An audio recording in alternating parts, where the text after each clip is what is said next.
My name's Amaya and I'm with FAMU Extension. I'm here to provide you the taste of the month. This month we are cooking a tasty tuna pasta. So what you're going to do is first you're going to start with your noodles. I chose macaroni noodles, but you can choose any noodles that you would prefer for this dish. So you're going to cook it in a large pot and you'll just cook it to the instructions that are on the box. I already cooked my noodles. So since they're cooked, we're just going to, and then we would want to use our olive oil before we add the pasta back into the pot. So you'll turn off the burner, but then you'll add the olive oil into the pot. So we have 3 tablespoons going in of olive oil. So we have 1, 2, and 3.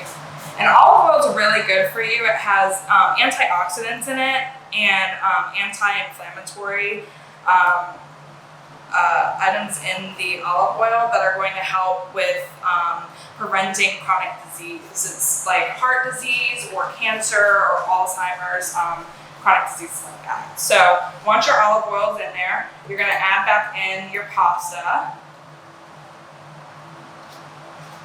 And you're just going to mix it around.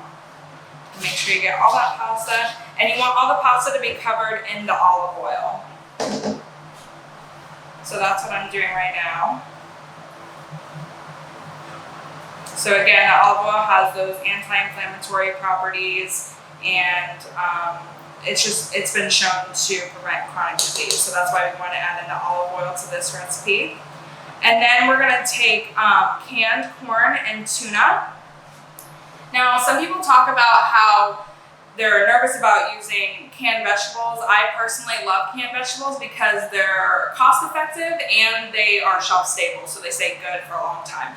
So what you can do to avoid having excess sodium that you don't want from the canned vegetables is you can just drain them into a strainer, which is what I'm doing right here in the sink. And I'm just going to drain them together since they're going to be mixed in the pot anyway. And so you just drain them in and then you just turn on the sink and you run water through it to get rid of all of that extra sodium that is held in the cans. It's a really neat way to get rid of the sodium that's in there. So once I've rinsed my vegetables, I'm going to let those sit for a second.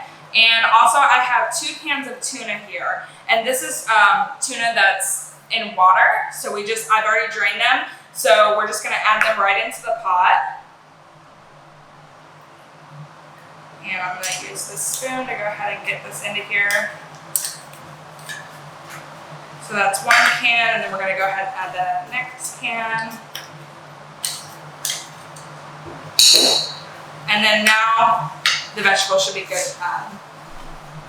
So we're going to go ahead and add those in there. And then basically you just mix it all around, get everything covered in the olive oil. It's a really, really simple recipe, very quick on weeknights. And you can have it for lunch or for dinner. And this recipe that I'm making, it makes about 6 servings, so it can be good for lunch the next day for leftovers.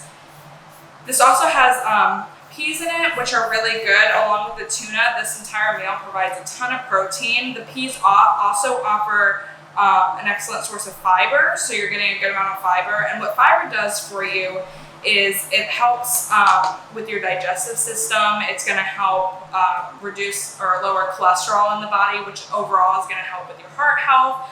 So this entire meal has tons of good nutrients in it. And because of the peas, it's going to help keep you full for longer because of the fiber. So this is a good meal to sustain you for the day. If you know you have to work long hours, this might be a good meal to eat right before you go to work or something in the evenings, or when you get home from work if you're hungry.